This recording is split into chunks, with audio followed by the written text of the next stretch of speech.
Welcome to High Strangeness, where we ask questions and explore all that is strange and unexpected in our reality.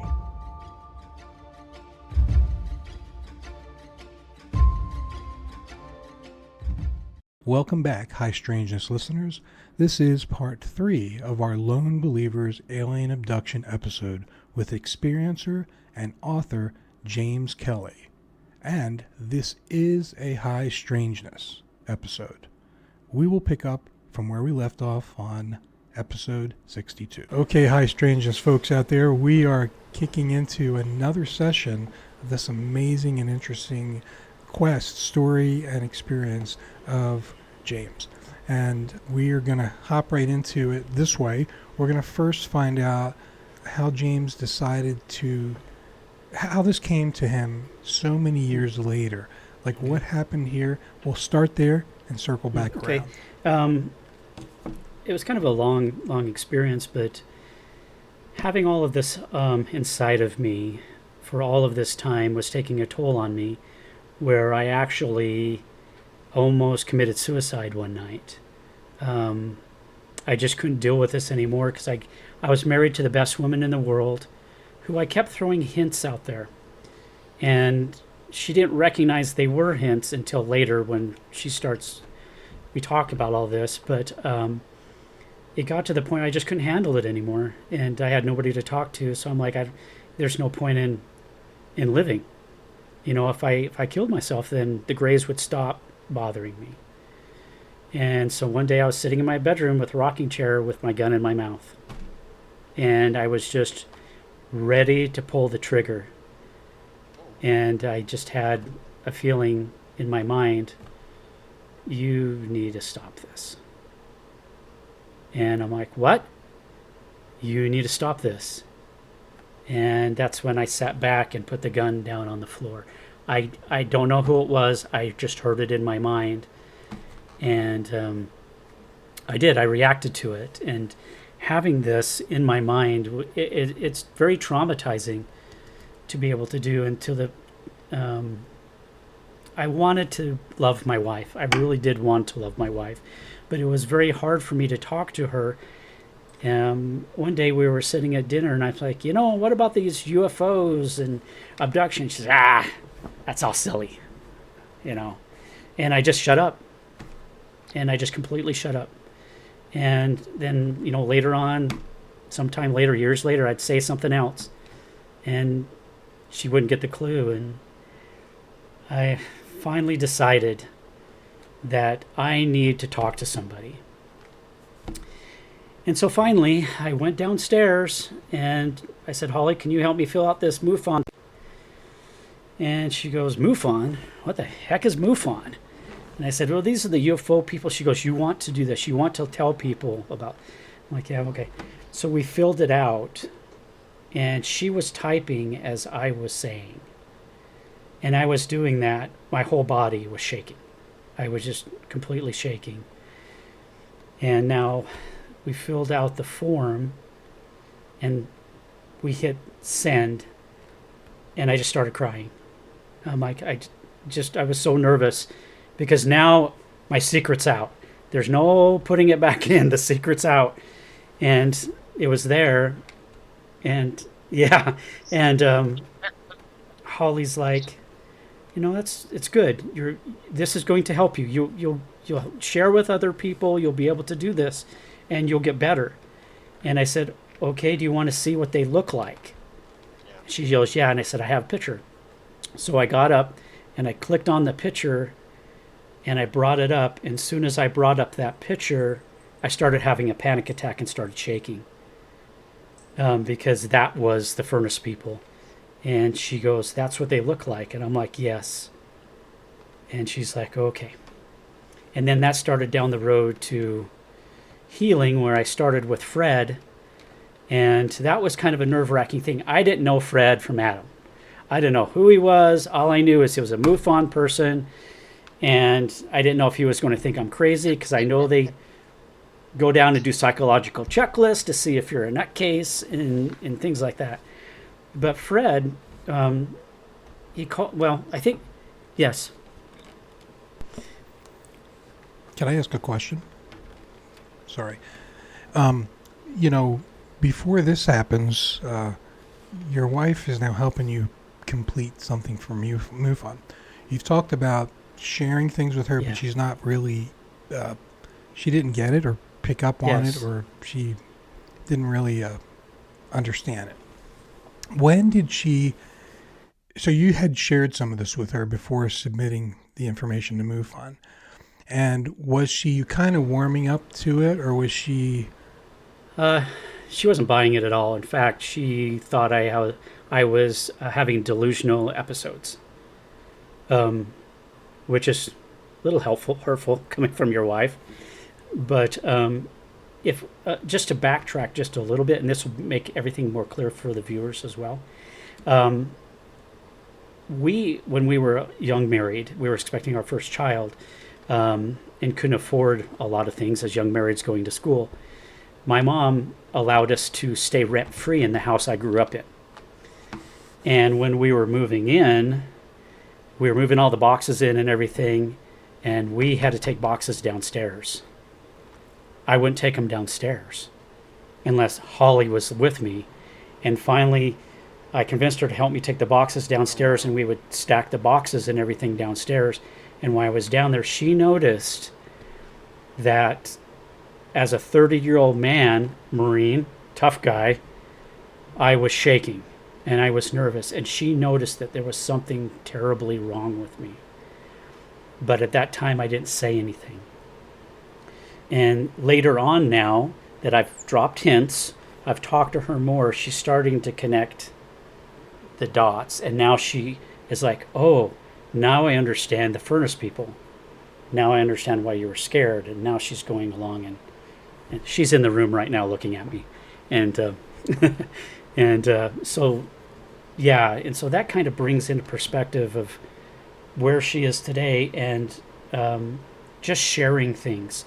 And she's an experiencer. She's seen UFOs. She's seen things in the sky that she can't explain. One night, about a month ago, I was sitting in the family room. She was sitting in the living room. And I was just sitting there with my eyes closed. And I telepathically said, Holly, hello. And then all of a sudden from the other room, she goes, James, what'd you want? And she's like, oh. I'm like, oh. And I just kind of No way. brushed it off a little bit because I didn't want to freak her out. And, you know, like I said, all these little connecting dots have brought her to the place she is now, where, you know, she's still skeptical, but she knows something definitely has happened, to the place that just a little while ago, I don't know, 6 months or so ago, where we almost had to rush me to the hospital because I was on the verge of dying after the abduction. And something, she's like, okay, now she's taking a little bit further. And so, yeah, if that answers your question just a little bit about... Yeah. It does, and I'm glad you shared that. And the reason why I wanted that to come out is because I think, I do think that people are afraid to talk with anybody, and even their loved ones, maybe their closest person, and you've explained that. And it's turmoil to keep that inside and not have anyone to share it with. You can burst at the seams, and I think that people experience that. And so this gives people permission, maybe, or it also helps them see a way in which you maneuvered through this to the point where your wife... Psychologically, Tony, when you hold memories and thoughts and feelings like that, you're really psychologically you're going internal and holding stuff, you know, and so your energy's not flowing. I mean, you're not being a real, you know, sovereign angelic being when you meditate. I said, when you meditate, you know, you think this thing's coming towards you. No, they come from within you and going out. I mean, that's a whole different meditation when you sit there and you emanate this joy and love outside of you. Yeah, and I the reason that I am doing this is because, you know, with my website and my Facebook page and stuff, and the reason I wrote this book is that if I can help one person that's hearing my voice to read my book and say, oh my gosh, I am not alone. And they don't end up committing suicide, because it's a big problem right now in the UFO community. Everything I've ever went through is worth it. Everything. And that was the whole purpose, not besides me with therapy writing the book, is helping others. And that's... And I must say that too, James. I wish I had been a little bit more open to, you know, in my, because my niece committed suicide, and she was a star child, and she was a radiant being, and it's a little crazy, because I post up on my Lone Believers Facebook page every day, and I do get trolls, and they'll say, "Oh, you need therapy. You need to be in a mental institution. You need, go get this done," and it doesn't bother me, because I know what happened. I'm not going to deny it happened, and these people just don't understand until it does happen to them. And so, like I was telling Fred, I go, next time Lauren comes, right. I go, we'll get on the ship. I'll swing by Nebraska. We'll pick you up. Hey, I'll come and get you, Tony. I know you now, and we'll just have a weekend in Arcturus. Yeah, there you go. So it's kind of fun. Sorry to get back to what we were talking about. But. No, that's good. Thank you. That was a nice... Little Jack Later, good. Yeah. Okay. All right. So, thank you for sharing that. So, and I thought that, that's important to understand how that, the series of events to get you to the point where you reached out, and how this worked. Yeah, it's so amazing. well Real quick, if I can just add in that my wife is reading my book unedited, and each chapter she goes through, I'll come downstairs and she'll have tears in her eyes, or it'll look like she has been crying. And I said, "What's wrong?" And she'll go, "You really went through this?" And I'm like, "Yeah." She goes, "I don't." As a child? I'm like, "Yeah." As 6? Yeah.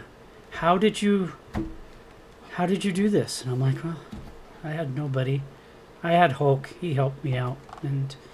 And so it's nice that just from my book that I'm putting across my feelings deeper, where it's affecting her, and it'll affect everybody else. So yeah, that's wonderful.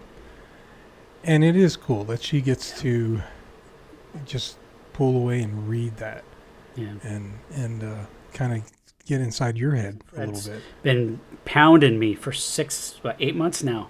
I need the book. I'm like, it's not finished yet. It's not finished. It's coming out. So yeah. So that's a good question. Right.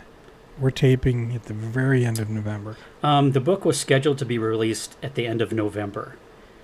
But since I've had several more encounters, I have added some chapters to the book. So we're looking mid-December. Yeah, so not too much longer. Okay, sounds good. Yeah. Yeah, so this will probably be aired by the time it's released, but we'll make sure at the end of the episode we get the website and all that stuff so people can really make sure they follow it and get that. So, okay, I know we're going to get into, I don't know if you're going to meander in and out of a few things from where we left off before to a bigger, scarier event that was dangerous for your life. I'm not sure what your thoughts are there. We'll go however, but I did have a question. So in all, going from the beginning to this point in your life, you've had Arcturian, Norris. you've had what's the gnome? Is that sorry? What's Norris? Yes, and then there is the Greys. How many experiences or abductions would you say have happened, just roughly? Probably 20, but there's only a reference of, I wouldn't even know, 10 in the book. I only put certain ones inside the book that I felt would be more beneficial. But there's a lot, and there's a lot of good ones where I've spent time on other planets and with my family and things. Yeah. And we have named 3 species at this point. I want to. Yeah, they'll find him actually in the book, where I actually do. I go for another week, and I'm actually on another world, and I'm actually educated in what's called the crystal of understanding, or the crystal of knowledge, where I learn how to take care of higher beings, because the Greys actually switched from what I knew. They switched, and they were able to abduct me later on, where my telepathy didn't work, so I had to go back and learn another way of doing it, and to be able to keep them away. And so that's in the book, that talks very in detail the people that I talked to. I met somebody that knew me on the ship that I didn't know who they were. She had, just a little spoiler, she had actually brought me dinner in my room, and I just said, "You don't need to bring me food, I can get my own food." And she, "You don't remember me, do you?" And I'm like, "No, I don't remember you." And then she started talking to me. She explained to me that she was like one of the little girls that was on the ship when I was abducted. Well, not abducted, when I was taken when I was 6. And so it was, yeah. Yeah, so it was kind of a fun thing, and being able to deal with that. And so Interesting. I have not had the Greys since I've learned that higher frequency telepathy. They have not come back. But different Greys from the dark side of the moon have, and they are completely different Greys, and we'll talk a little bit about that later. Wonderful. Well, thank you. That's good. That's good, and it helps people kind of track like the types of experiences and the frequency, so that they can look to get those answers in the book as well. So that's good. Well, I think we'd jump ahead just a little bit, well, quite a bit ahead, and talk just a little bit about Men in Black, and which is kind of a crazy. Fred actually was right in the middle of all this, so he can chime in, whenever. Because I wasn't a big believer in Men in Black. Yeah. When I was going through all this, because this was experiences, but yeah, I don't even know where to start, because it's actually giving me anxiety just thinking about it. Well,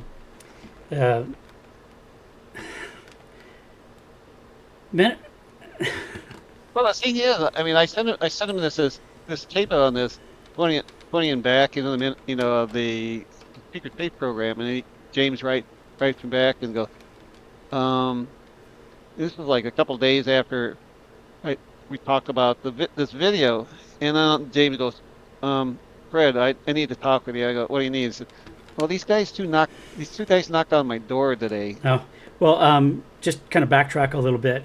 I had been noticed for a couple of weeks that there was these black SUVs, GMC SUVs, white GMC SUVs were actually parking down the street or parking across from my house. And we live in kind of a young neighborhood where people come and visit and do stuff and stay overnight and do things. So I really didn't think a whole lot of it.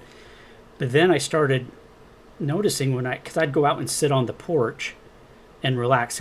Holly calls me Mr. Fredrickson. And I'm not Mr. Fredrickson, but she calls me Mr. Fredrickson. And I just kind of watch the neighborhood and, sit and drink, and, drink drinks and stuff. And I noticed that they kept parking. Sometimes they'd be across the street. Sometimes they'd be down the street. Sometimes a block and across the street away. And then I started noticing that it becoming more and more frequent and more frequent. To the point I'm like, I'm sick of this. And I got up off, when I was on the porch, I got off and started walking towards the SUV that was parked across the street and down the street. And as soon as I did that, it started up and left. And I'm like, well, that's kind of suspicious. Who does that? Who starts their car and just doesn't roll down their window and say, hey, what's going on, or anything like that? And they just left. The very next day, guess who was down the street again? Another black SUV. And so I'm like, okay, this is going to end right this minute. And Fred had taught me, when I talked to him, he says, if this ever happens, be tough. You know, don't let them manipulate you. And so I just got off things, walked across the street, and I was walking down the street, and they opened the door, the car door, and one of them stepped out from the car door onto the curb. And they were in full black suit, white tie, looked like a hat from the 50s. And they looked like they were young guys, but I noticed as I was walking up to him, there was something about it. He just didn't look right. I couldn't put my finger on it, but he didn't look like like you, Tony. There's just something weird about him. And as I was walking up to him, I lost my nerve. And I just kept walking by, and as I was walking by, he kept doing this. And he just kept looking at me, and as I turned and looked back, both of them were looking straight at me. I took off. And I was 58 years old. And I'm not afraid of anything. I'm a 10th degree black belt in American Kempo. I'm a Marine. I'm not afraid of people. I was afraid. And I took off, and I went around the corner. And as I went around the corner, I noticed there was a neighbor that had a white vinyl fence. And I opened the fence and went right in their backyard and laid right down onto the ground and hid. And as I was doing that, I was looking through the fence, the gate, and I could see the SUV come by slowly. They were looking for me. And they went by, and I'm like, oh, they're gone. I thought, well, just stay here, James, for a little while longer. Yeah. And they came around, and they came around again, and this time they stopped. I'm like, oh, crap. They know where I am. And they were there for a minute, and then they took off. So I got up, opened the fence, kind of peeked around, bolted. I never ran. I did like the 2-second mile around the block, ran in, and my son, who was my oldest son, James, was in the front room. And I was like, go to your room, son. Go to your room. And I went upstairs, loaded my weapon, cocked it, and I had it. I was ready, because if they came to that door and tried to harm my family, it wasn't going to happen. And sure enough, while I was sitting in the living room with my gun in my hand, heard a knock on the door, and I opened the door, and there was the 2 men in black there. And it was like, at this point, I was half scared, more pissed off. I was angry because they just weren't coming after me. They were, I don't even know a good word for me. They were hunting me down, I guess it was a good word. But they were like totally in my face. And then they flipped in your face a badge. I'm like, can I help you? And one of the guys stepped forward and pulled out a badge and said, yes, we're from Naval Intelligence. Are you James Kelly from the United States Marine Corps?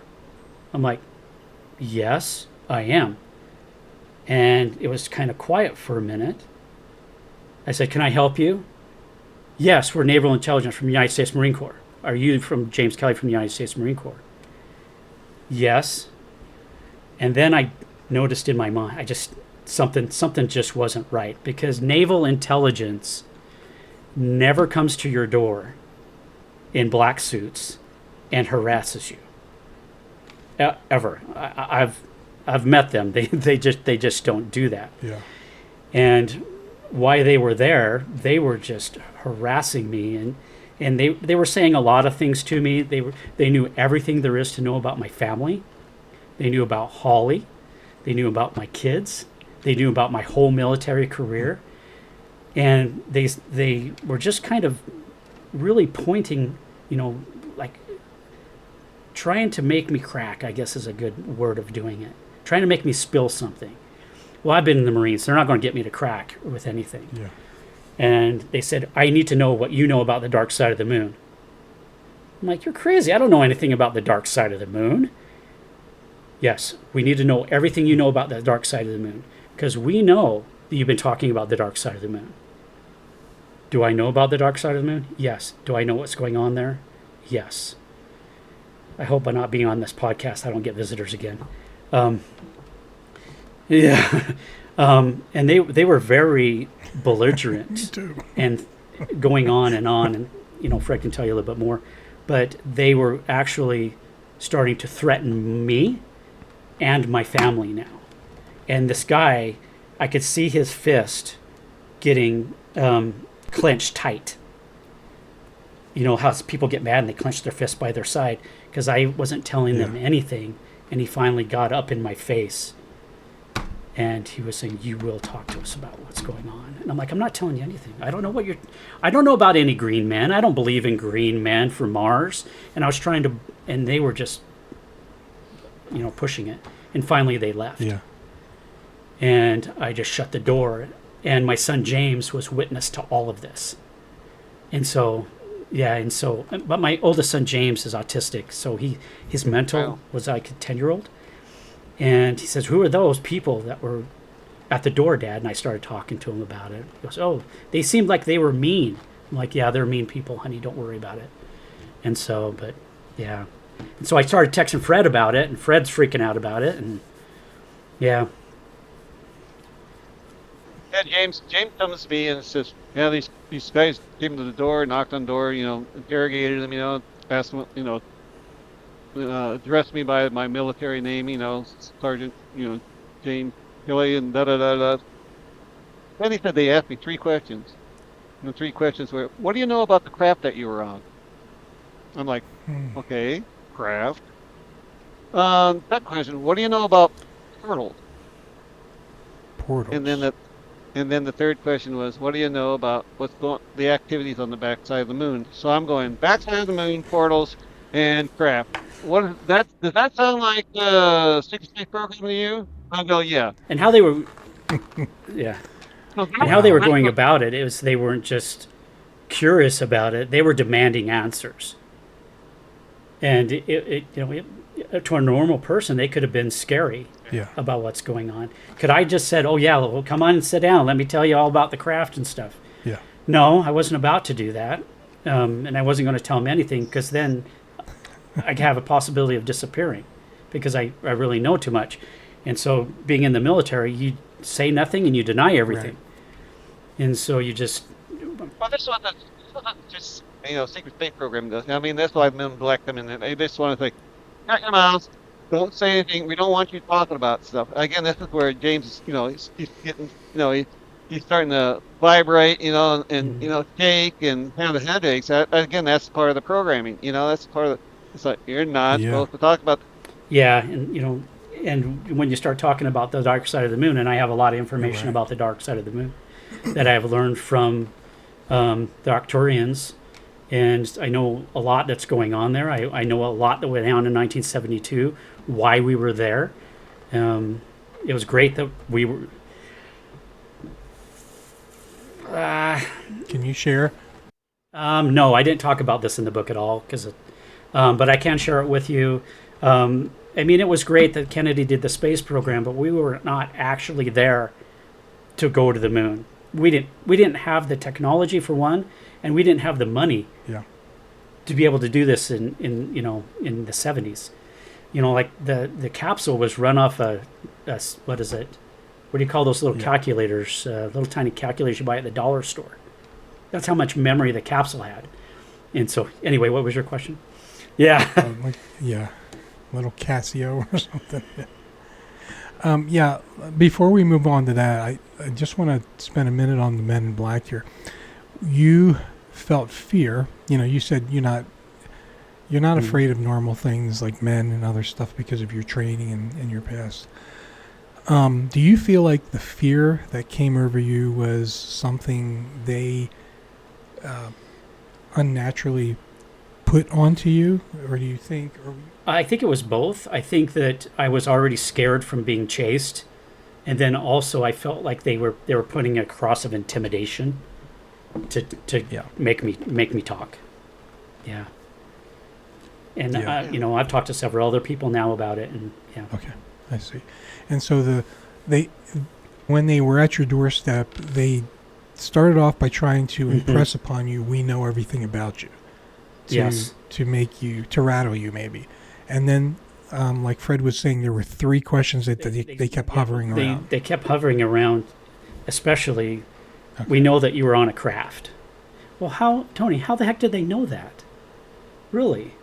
What about portals? Well, every portals I've experienced Right. have been in my bedroom or in my basement. How do they know that?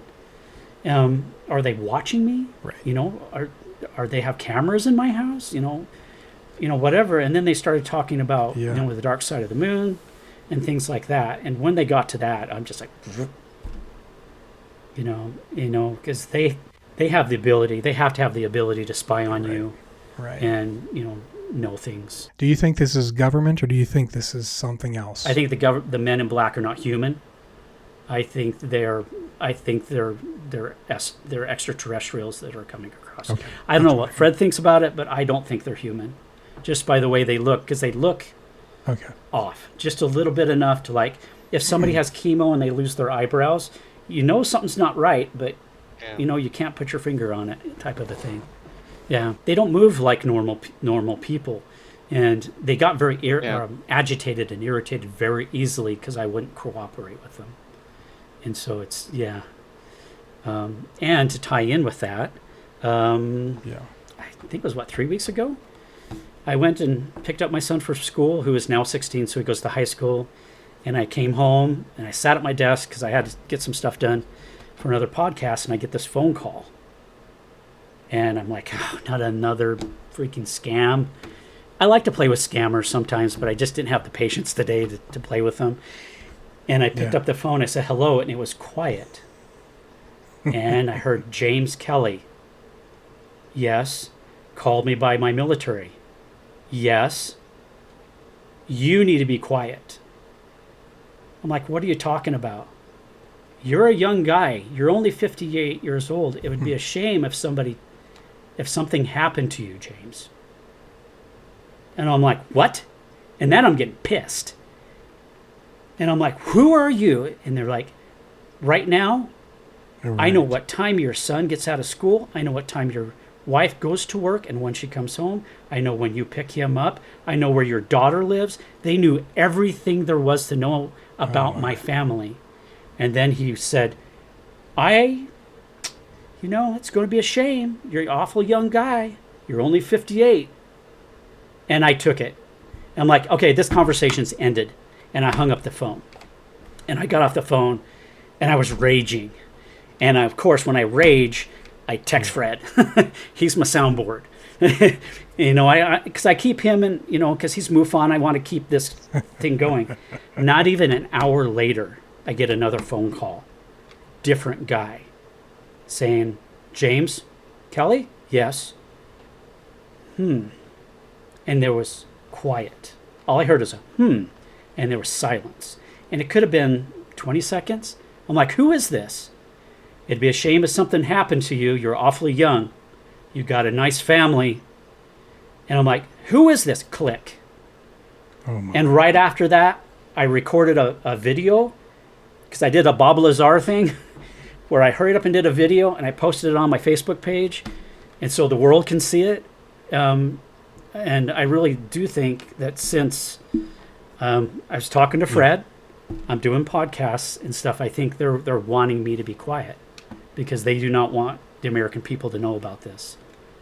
And so the whole Men in Black thing, and I'll probably get it again. Yeah. They'll probably say, we know where Tony lives. I'm like, well, go get him. I'm fine. Whatever. Oh no. Yeah. Tell them No. just tell them I'm the dumbest guy you ever met. I wouldn't. Yeah. Anyways. A funny scenario that was the first time when James was talking about the Men in Black, and of course I'm talking about, pointing out and secret space program, and James was talking about game, asked 3 questions. I said, when was that? And he said, oh, that was November, such and such, date. Well, then 6 days later, I'm go to bed, and about 2:30 in the morning, I come up, and I just feel this big wave just come over the top of me. I'm like, whoa, this is good. I feel like I'm going to be yanked out of body, I said, I know what this feels like. It feels like an out-of-body experience ready to happen. Well, it didn't happen. All of a sudden, I got really, really nauseous, and I had to go to the bathroom. It was like I didn't know if I was going to puke or poo or all at the same time. I just got up and went to the bathroom, and I'm like, I just feel like crap. you know, and I thought, well, go back to bed, kind of a little bit, and I said, no, it gets out spinning again. I'm dizzy. And my wife, after about 20 minutes, says, "Are you all right?" I go, "No, not really." I said, "I've never felt this way ever in my life. Like I'm losing it. I'm absolutely losing it." And she comes over and turns the light on. Now I know I'm light sensitive. I can't even. And thank God the door. It was cold night and the window was open and the breeze was going on me. Or I don't know. I was gonna puke or poo and the whole get thing. I mean, I was Yeah. just gonna lose it all. He says, "Should I call 911?" Yeah. So I'm thinking, so I'm telling James, like, um, am I associated with this, the Men in Black? And now they just threw this little curveball at me, like, and I found out about the Havana incident down in Havana Mhm. where the embassy workers were down there and they were getting hit by psychosonics. Yeah. And guess what they had?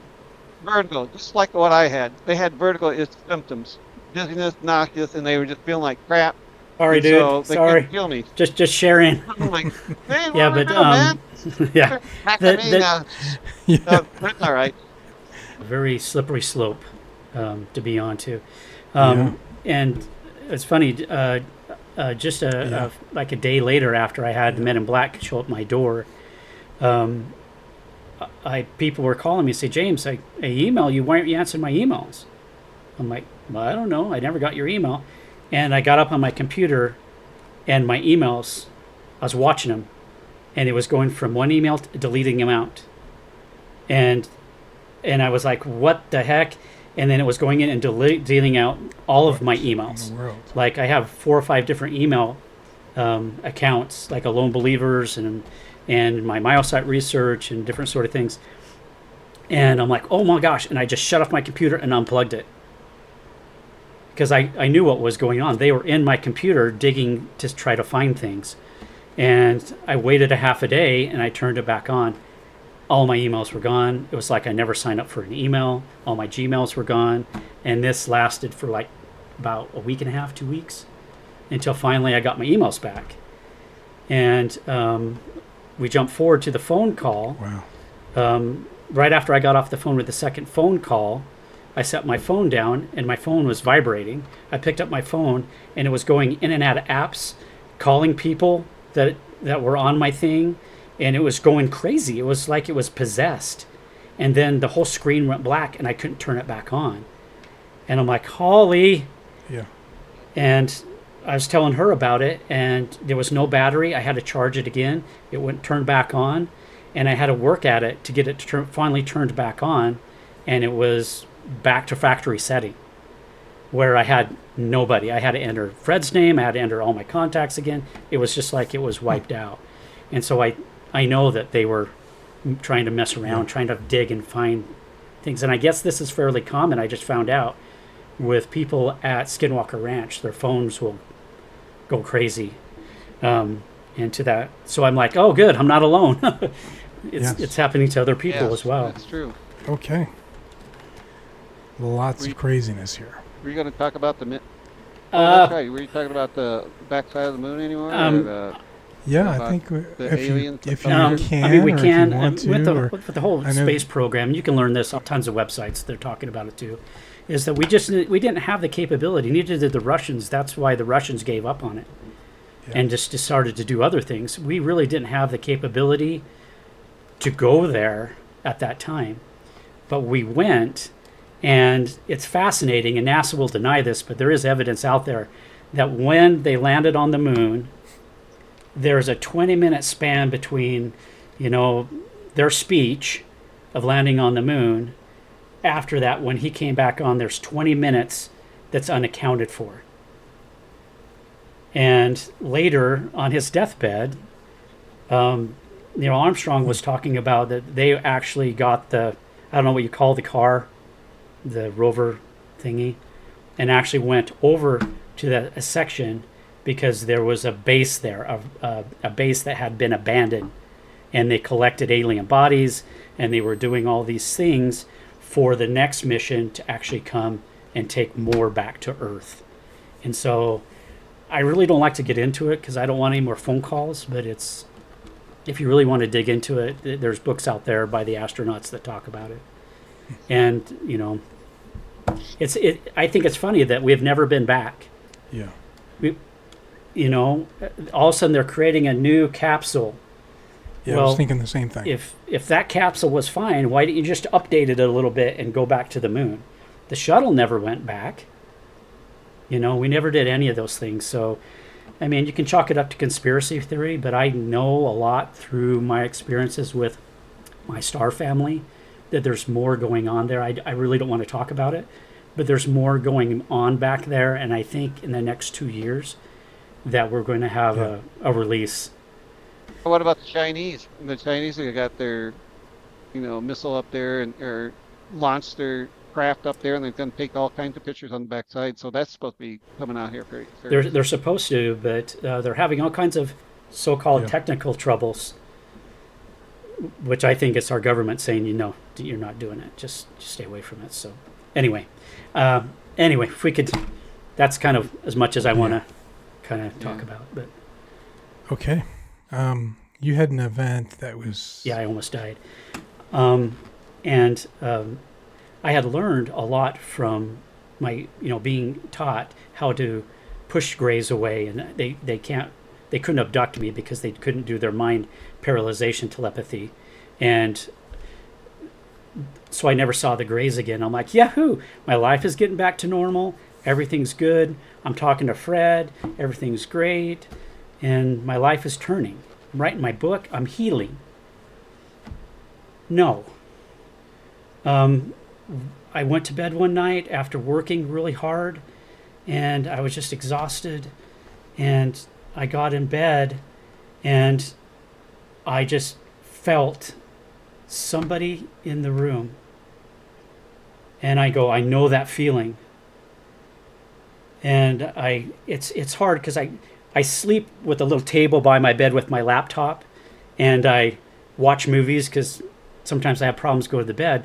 So it's kind of hard to kind of see what's going on, but I could see the silhouettes, and I knew what those silhouettes were, but I noticed that they were taller, really tall.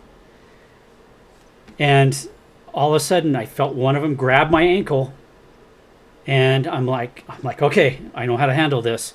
And telepathy, I just try to push him away, and they just dragged me out of bed, like forcefully, like somebody was abducting you. Well, literally abducting you. And when they grabbed me by the leg, I'm like, leave me alone. And I started fighting, and all of a sudden, I froze. I couldn't move. And I'm like, how in the heck is this happening to me again?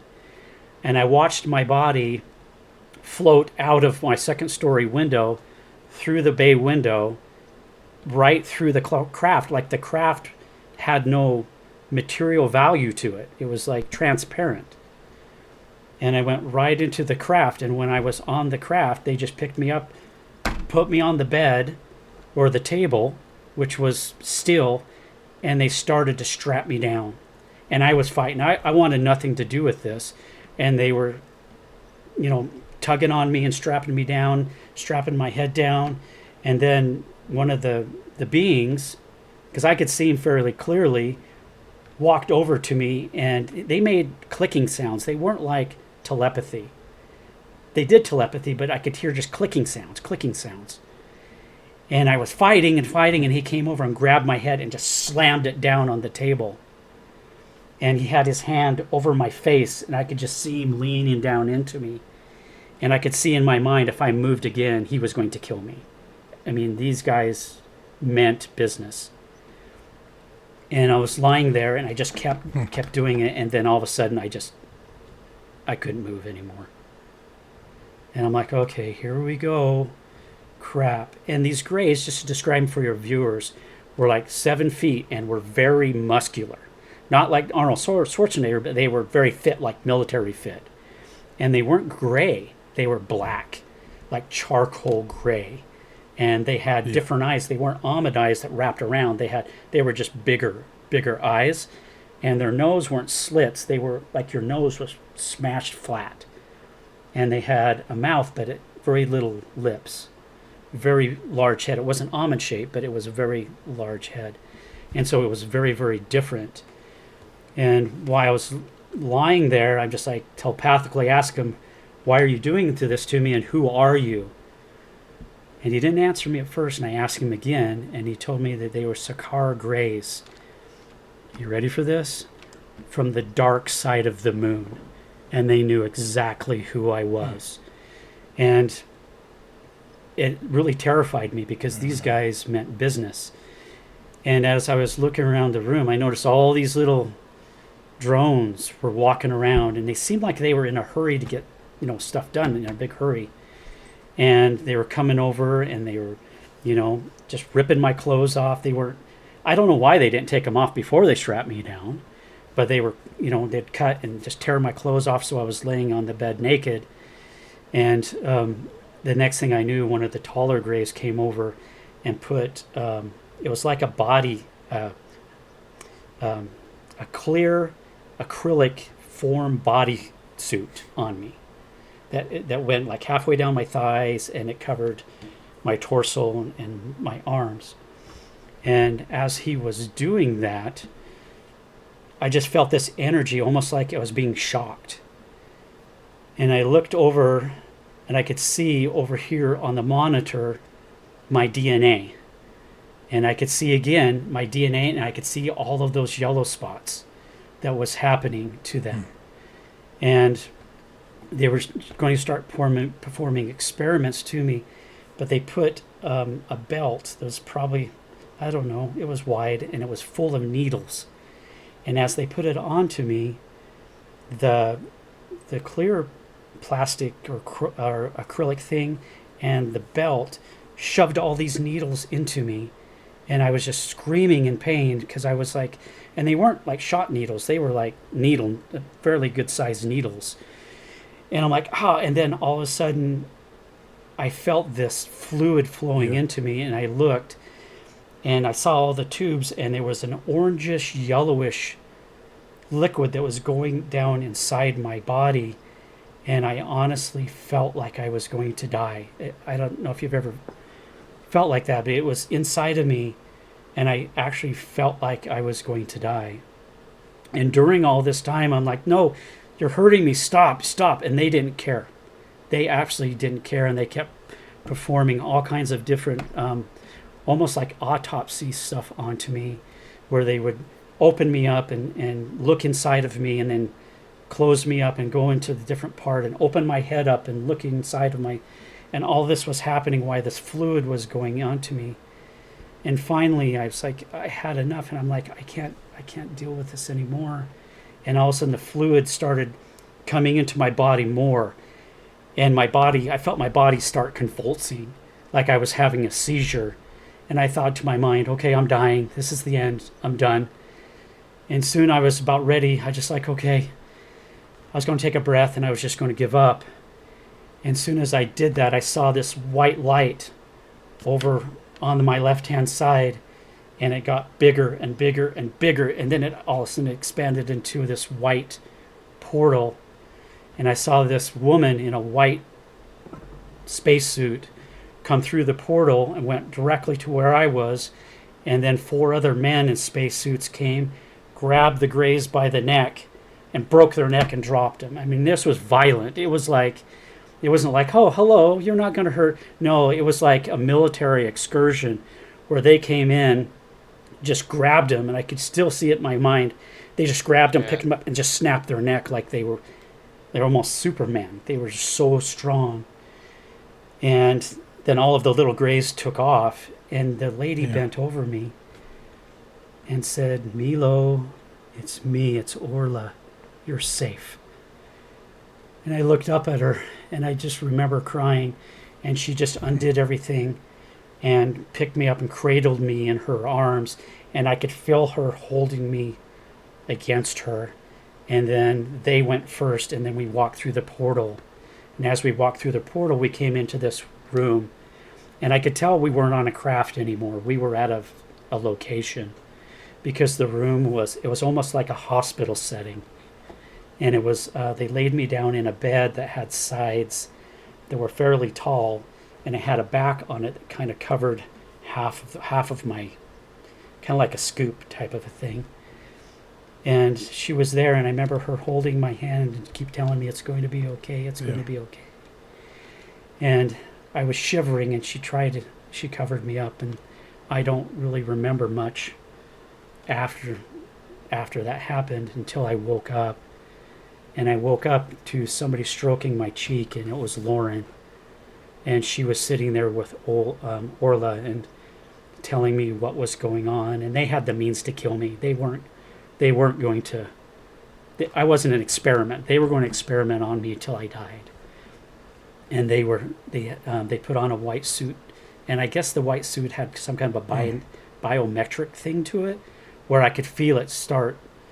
I started breathing better, and I started feeling better, and it took a while before I started feeling better. And I noticed that there was 4 guys standing at the end of the room, and I asked who they were, and she wouldn't tell me. I said, Lauren, please, Mom, tell me who that is. And they were the 4 guys they were Palladians that actually came and protected me. And so I was there for probably several hours until I was stable. And then, a lot of stuff happened. I talked with them quite a bit about things and what happened. And I was finally healthy enough that they brought me home. And I remember coming through the portal in my bedroom and Orla laying me in bed and covering me up. And I remember taking her hand and telling me, don't leave me, please, don't leave me, they're going to come back. This is a 58-year-old man. And she goes, no, you're safe now. I'm your guardian angel, you're safe. No one will bother you. And I'm like, guardian angel? She says, yes, I'm your guardian angel. And then I looked over at Holly, and she's asleep still. And I'm like, okay. And then I just fell asleep. And I woke up in the morning, and I was feeling very ill to the point that I felt like I really had the worst flu that you could possibly imagine. Not throw-up flu, but high temperatures and shaking and things like that. And I told Holly to come over, and she looked at me. She goes, you look really bad. I'm like, yeah. She goes, well, do you think we need to go to the hospital? And I'm like, I don't know. I'm feeling really bad. And for that whole day, I was just shaking to the point that we decided that maybe we should go to the hospital. And then I started feeling better. And it took about 2 weeks before I started really feeling better. But that's when Holly actually witnessed something at the end effect of what happened. And I am so grateful, because if they wouldn't have come, I would have died, because I was ready. I was on the verge. I was just one word away of saying, I'm done. And so, and that was my last experience that I had. And I don't know how to protect myself from these people, because they have found a way to get around all my defenses. And when I meditate, I try to connect with Lauren and say, hey, how come you won't help me? I don't want these guys coming back, because the next time they might kill me, and they might have guards or something. And I was like, so I kept meditating, and then finally, 2 days ago, I think, I was out in the garden, and I was just picking stuff, because it was 60 degrees. Whatever day it was, that 60 degrees. And I'm like, okay, let's get the garden ready. And when I was out there, I just started weeping. Yes. I started crying, and just not crying. I'm talking crying, like gutturally crying. And I just felt this warm love sensation come over me.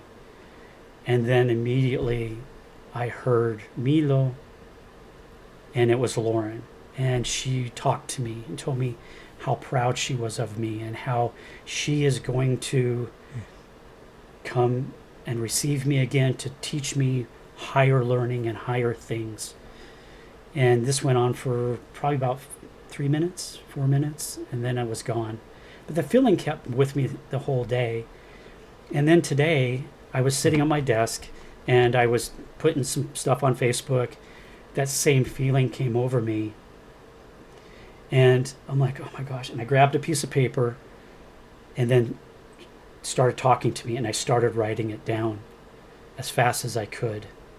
And then when I was done, I wrote it up, and I actually posted it on my Facebook page, if anybody wanted to read it. And talked about how proud she is of me and what her role was in my life and things like that. So I'm feeling very, very comforted, and so I'm expecting to another chapter in another book, which I'm on my second book called No One Is Safe, and it talks about how I dealt with all of these experiences without going crazy. Well, I think I did. My wife thinks I went a little crazy and stuff, but that's kind of what went on. I apologize to the viewers that I didn't really cover a lot of the stuff that went on and the different grays and the different entities, but read the book and you'll understand kind of where everything went to, and it'll make a lot of this podcast will make a lot more sense. Right. Yeah. And we've been doing this for 3 hours, so it'll be 3.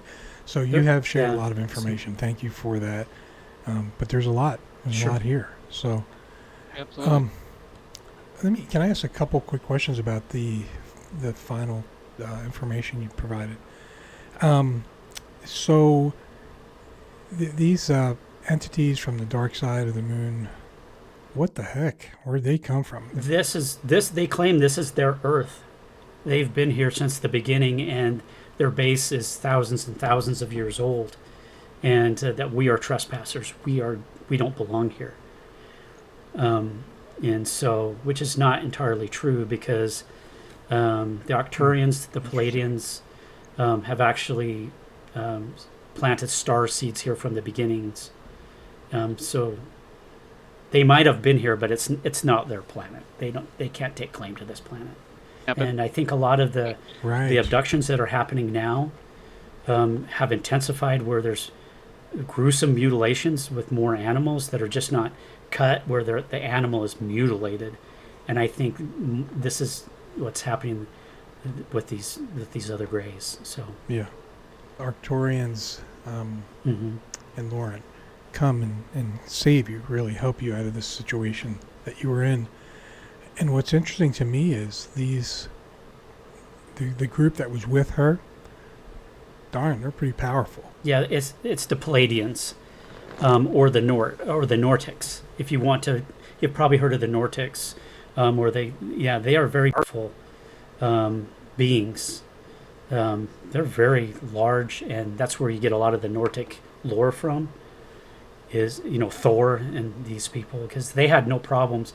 I mean, they were picking up a being that was easily 7 feet tall, probably 250 pounds, I'm guessing, and just snapped him like it was nothing. Am I right about? Sorry, am I right about that, Fred? That the Palladians are more the Nordics, and a lot of people have different ideas, so I'm trying to make sure that it's correct. Yeah.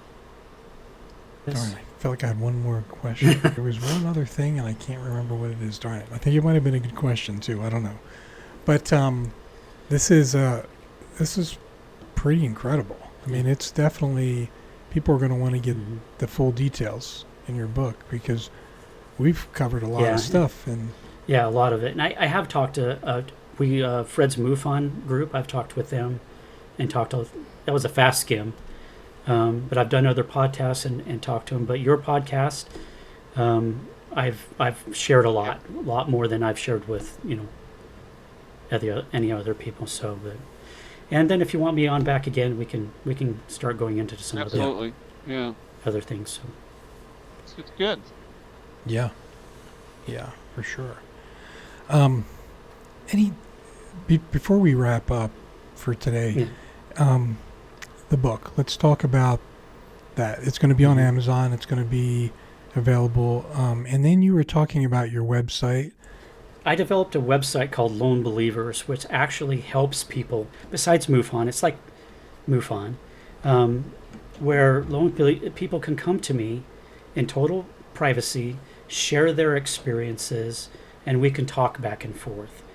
Or if somebody had seen a light in the sky, I could go out and help them understand what the light was, like investigate, like what Fred does. In fact, Fred kind of helps me with some of these things. And that's what the site is made for, is to help people who have nowhere else to go, a website that they can get on and share their experiences to be able to do that. And then on my Facebook page, it's a more of an interactive thing where I'm trying to teach people how do you know you're a star child? How do you do telepathy? What is missing time? So I'm trying to explain and get all of these different things out there. And then I share some half of my chapters of books every once in a while in there. The latest one was when I was abducted out West Mountain with my friend, and I was taken on a ship. And anyway, that's a whole it's a whole nother. Yeah, he doesn't remember any of it. Anytime anybody wants to get on those other two charts and share experiences, it's a very safe place. I don't allow anybody to be on there to harass anybody. And then if you just want to talk to me, I mean, I'm more than willing to sit down and talk with you. We had one started back in the 90s, you know, and everybody was going to this metaphysical group, and it ended up that about 80% of the people had ET experiences. So we adjourned and went to like a different evening, Sunday afternoon, and we would talk about our experiences. And it was very helpful. And we had MUFON, and Dr. Catcher was our state director, and he was part of the UNO, University of Nebraska Omaha University, and he was in physics, and of course he worked on the physical side of the craft and sightings and things of that nature. And I do belong to the Utah MUFON that we meet. So I'm there. We won't be there in December because we're having a call. We have a special guest that's going to be online, but yeah, if anybody wants to be part of MUFON or come to that, get in contact with the MUFON Utah, and I'll be there. I've had people talk to me, and that's how I met you. Well, I didn't meet you. You heard me talking to all these other people about things, but yeah, and so yeah, I'm more than happy to do that, and I really appreciate you, Tony, invited me on. It was a great experience to be able to show that with you. And just before you guys leave, this is my buddy. Yeah, great. Everybody can see me. He's been with me for a long time, and he's getting kind of weathered. And so, yeah, he's got a lot of knowledge that we keep in with him. But yeah, he's seen a lot of stuff. But I just want to say thank you, Tony. I really appreciate you taking the time to do it. Yeah. So. Well, I thank both of you as well for being on and helping us share this information and talking about a difficult situation. But now it's in a book, and a second book too as well, coming up in the future. So people check it out, and the name of the book is Lone Believers. All right. Well, guys, thank you so much. And as we wrap up today, I just want to say out to everybody out there that remember that there's a lot of strange and unexpected in our reality. So always keep your eyes, ears, and minds open. And until next time, stay safe. Thank you for listening to High Strangeness. This was a glance at some of the strange that exists in our reality.